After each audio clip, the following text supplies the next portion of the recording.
Hi everyone and welcome to AstrologySphere. So in today's video we're going to be doing the forecast for the full moon in Leo, which happens on the 9th of February. Now this particular full moon will be a supermoon. That means that the moon will be the closest to the earth that it gets in terms of its orbit, because it doesn't have a perfectly circular orbit, so it will appear really big in the sky, and that's very apt in many ways for a full moon in Leo, because Leo is about big energy.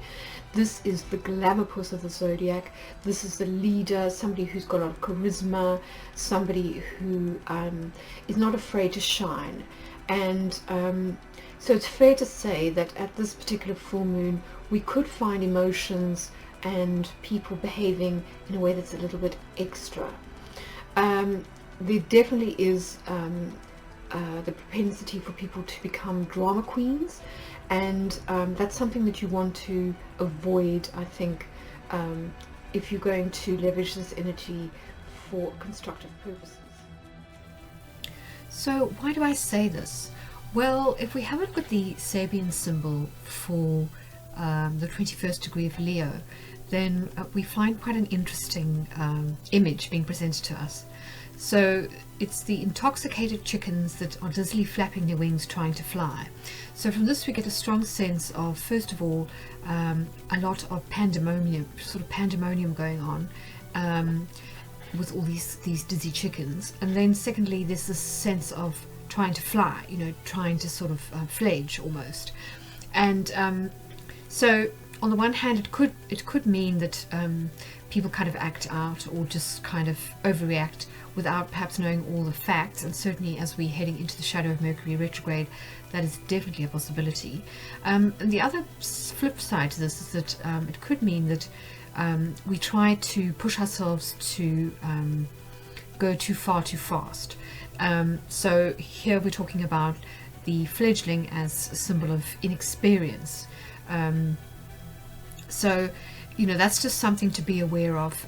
There's certainly the propensity for giddiness and perhaps just being a little bit silly, making a fool of oneself on the one hand, and then on the other hand, there's also this idea of perhaps not admitting when we don't necessarily either have enough information or know enough or are not skilled enough, and then sort of end up trying to put the cart before the horse, basically. So baby steps, and I think again this feeds into the theme, generally speaking, that we've got for February, which is, pace yourself, don't push too hard, try to find a balance between pace on one hand and rest on the other, so that you can kind of get through without feeling A, drained, or B, feeling disappointed that you haven't really achieved as much as you would like to.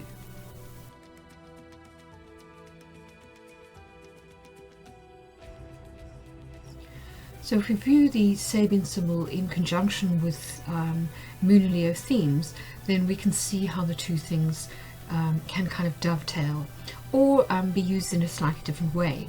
So when it comes to Leo, Leo is really the king of the zodiac. It's solar energy. It's extroverted. It is larger than life. It's expressive, it is joyful, and it's also quite strong. Leos very often end up supporting or defending people that are weaker than themselves. So, if you combine all of these things, there is quite a lot of pressure on Leos to kind of be strong, come up with the goods, to never really feel vulnerable, to never have any doubts about themselves.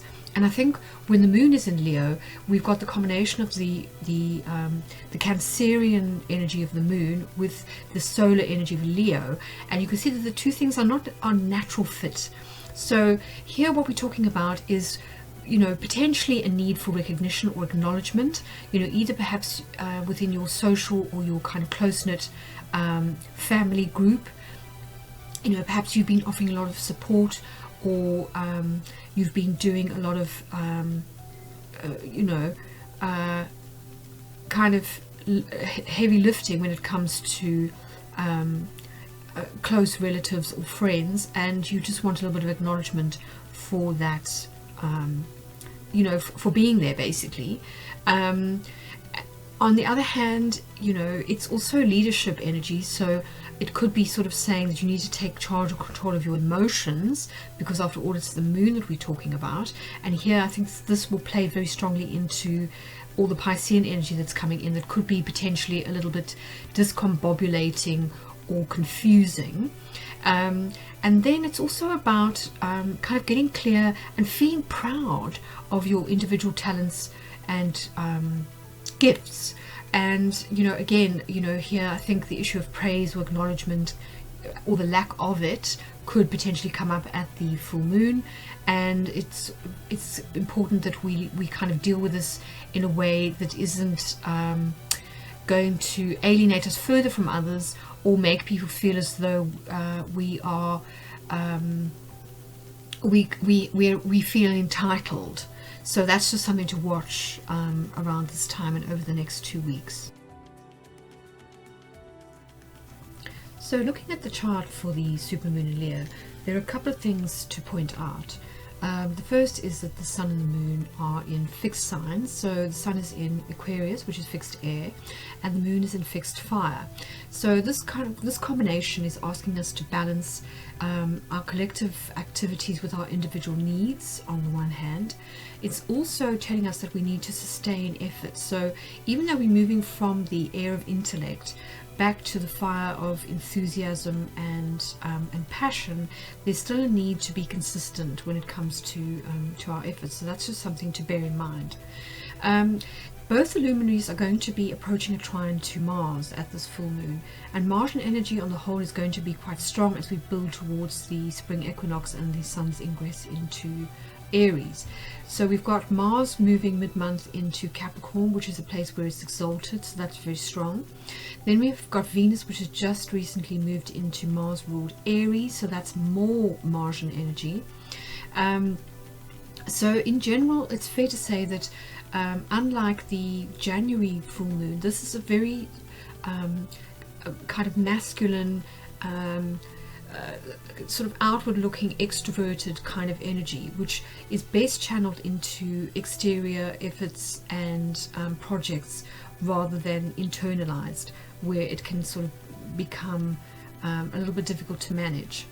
The other thing to say about this chart is that we've got the moon next to the part of fortune, and I think that what that is telling us is that at this time a great way to use the Leo energy is to develop a sense of pride in what we do, kind of affirm our sense of worth and self-respect, and get excited again about our creativity, so that we can plow that back into external projects and create success for ourselves in the world, which in turn will reinforce this idea of self-worth, because I think that's going to be a little bit of an issue as we move into Pisces season. There tends to be a bit of self-doubt that creeps in.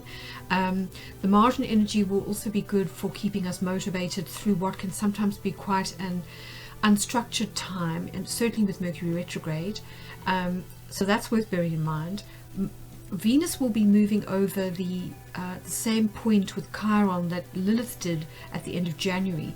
So that could also raise a few issues around wounds to do with relationships, which can also knock self-confidence. So again, that's something that we just need to be aware of over the next 2 weeks during the waning moon cycle, that we need to practice a little bit of self-care, to give ourselves space to be a little bit vulnerable, to find constructive ways to ask for our needs to be met, rather than not saying anything and then kind of blowing up, or getting resentful and then sulking. So these are the challenges and the opportunities for growth that we have around this particular full moon in Leo. So what is this likely to mean for each individual sign? Well, I'm just going to take you briefly through each of the signs and offer you some suggestions for how this energy could play out. But really, I think it's up to you to have a look at the keywords for the life area, and then to really think about how this potentially could work for you in your particular situation. It's also worth having a look at the opposite sign. So, for example, with Aries, the moon will be in the 9th house, but that means that the sun will be in the corresponding 3rd house. So you're balancing those two areas of your life, and that's the way to kind of look at the energy for the most information.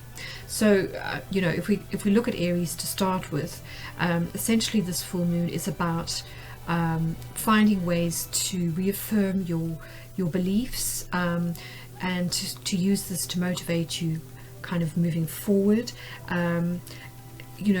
learning, growth, expansion. These are all likely to be themes, particularly emotionally, as we move into the 2 weeks of the waning moon cycle.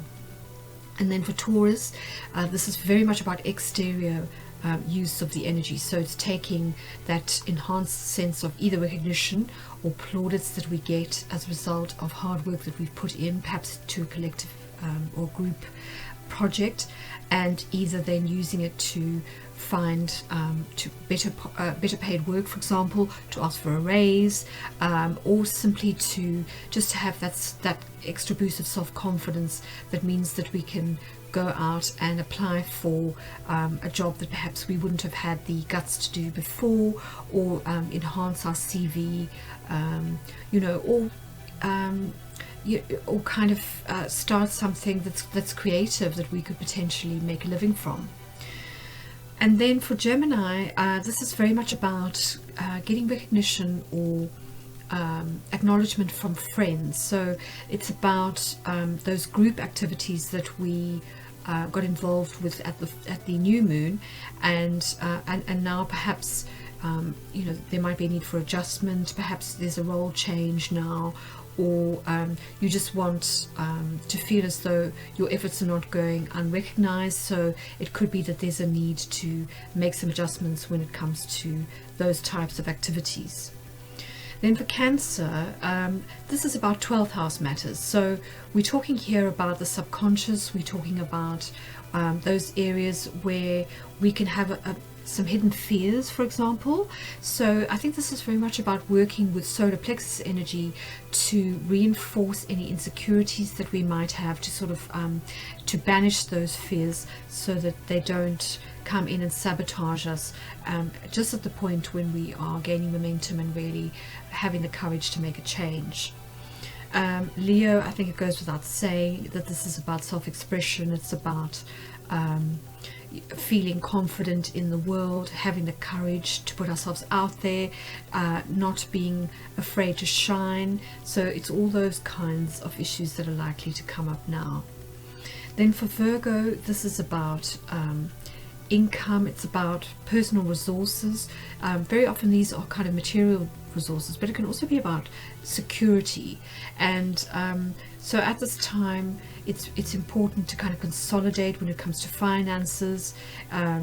It's also important to take stock of what you've learned. You may have acquired some extra skills over the last few weeks or months, and maybe it's time to quantify those, to put them onto your CV, for example, or work out how you can kind of quantify these in a way that means that you can benefit, in a very kind of real financial terms, kind of going forward.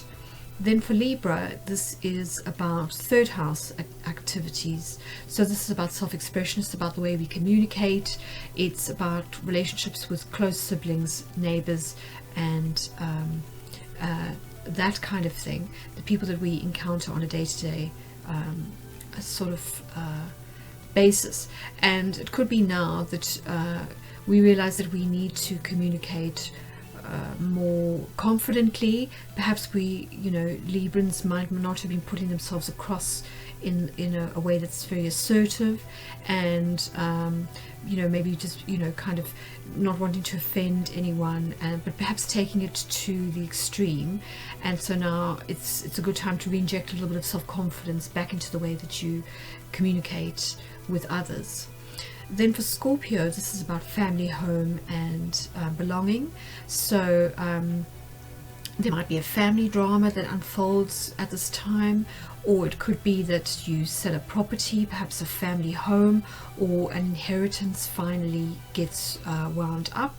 So it's probably going to be good news, but there is always with family the propensity for drama, especially given the Sabian Sybil. That's probably just something you want to be aware of over the next couple of weeks.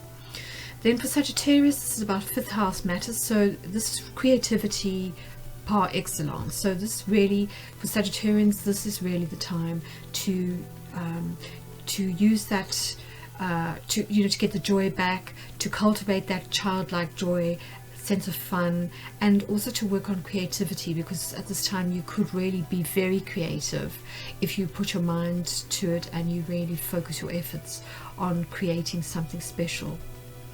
Then for Capricorn, this is about making some tweaks to everyday life. So maybe it's time to fit something into your schedule that's going to make you smile, that isn't all about work, that isn't practical, that's going to give you a little bit of a kind of skip in your step again. So, you know, just injecting something very small into your day-to-day life, perhaps exchanging a joke with a colleague.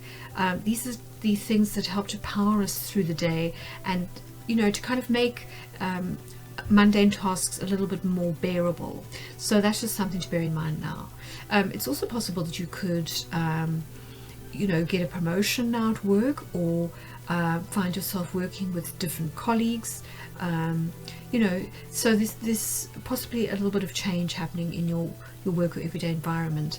It could also be a pet that's you know, maybe some matters are now finally being resolved as far as a pet is concerned. So that's another way to, you know, to look at this particular energy.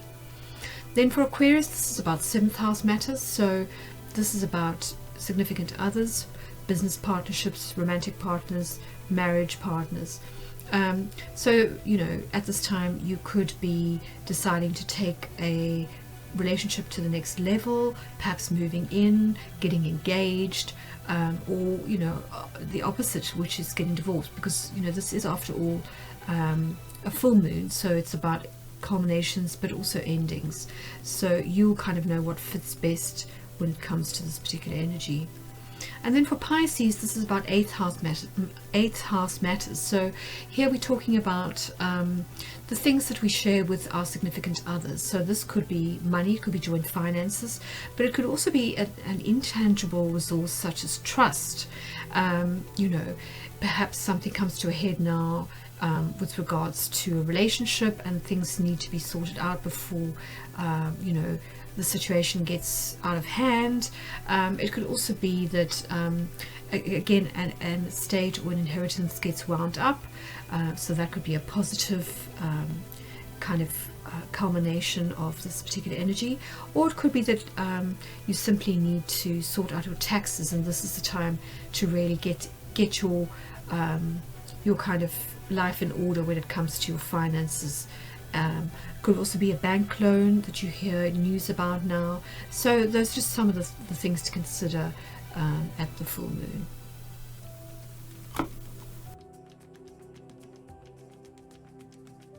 So I thought one way to really look at you know, how to use this energy well is to look at the 2 tarot cards that are associated with Leo in the tarot deck.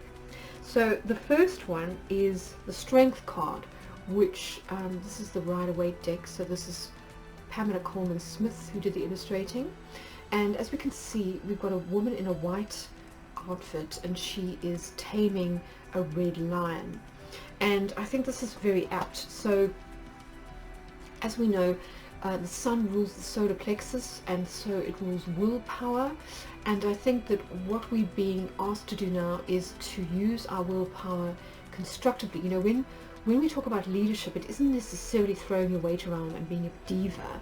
It's also about being willing to serve. You know, leadership in many ways is about serving others. And given that this comes off the back of the new moon in Aquarius, which is all about the collective and about group activity, it's possibly saying, you know, taking the leadership, but also in a way that serves the group or the collective. And that could be about using your talents in a particular way that benefits not just you but other people. So that's one way to look at this particular energy. And certainly I think when the moon is in Leo, there is a need for not just emotional acknowledgement, but also a sense of being appreciated for our particular talents or contribution to situations. Just a need to feel that what we do matters. And, you know, there's nothing wrong with that, you know, per se. It's just how we choose to express it. And I think given that the Sabian symbol that's involved in this particular full moon, that's something that we want to just be a little bit aware of, because there is the potential to sort of be a bit like chickens with our head cut off, perhaps get into a little bit of hysteria. So I think if we can just use that strength card to kind of tame the emotions a little bit, that would be to everybody's benefit. Then the other card that is associated with Leo is the Sun. So again, this is the Rider-Waite deck, and oh, I absolutely love this card. It's probably one of the most fortunate and positive cards in the deck. We've got so much wonderful uplifting energy in this card. Notice the child that's on the back of the horse, and I think, you know, Leo in many ways is it's a sign associated with creativity and with the joy of the child. And I think after the serious energy that we had in January with the Saturn-Pluto conjunction and all those planets in Capricorn, there is a need to kind of let our hair down a little bit, take a break, just, you know, do whatever it takes to refill the well, and get out our sense of joie de vivre back. That's probably the best way to say it. You know, kind of get your mojo back, and if that means, you know, temporarily going, you know, on a retreat, maybe going to a spa, spending time with friends, having a laugh, just anything that's going to bring back your sense of joy, then that's really going to be a useful and constructive way to use this particular energy. So in many ways, this particular full moon and the waning cycle that follows is kind of a story of two parts. You know, on the one hand, we've got a lot of planets that are moving into cardinal signs, so, you know, masculine energy. We've got Venus moving into Aries a couple of days before the full moon, and then we've also got Mars moving into Capricorn, and then we've got, on the other hand, Pisces season happening, and with that comes Mercury retrograde.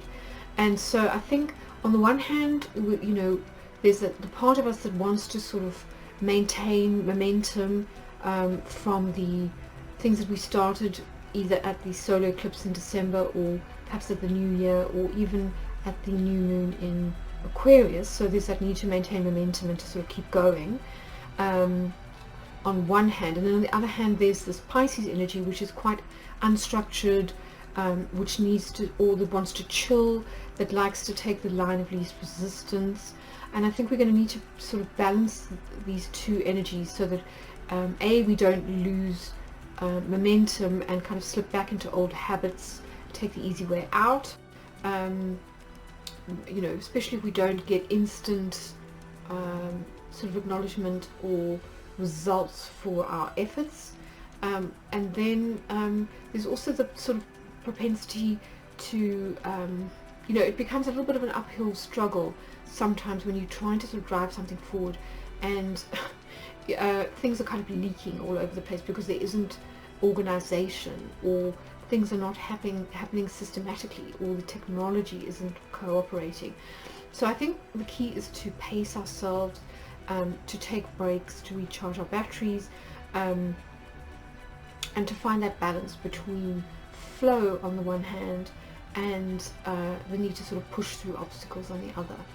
I mean, Mars will be, I think, in a very constructive sign, so it moves into Capricorn kind of mid-month, and it's exalted in Capricorn. This is sort of a great way to use Mars energy constructively. It's really Emperor energy if we think about it in terms of the tarot deck. So it's taking that drive, that motivation, that kind of raw willpower and vitality, and channeling it into something constructive that is of lasting value.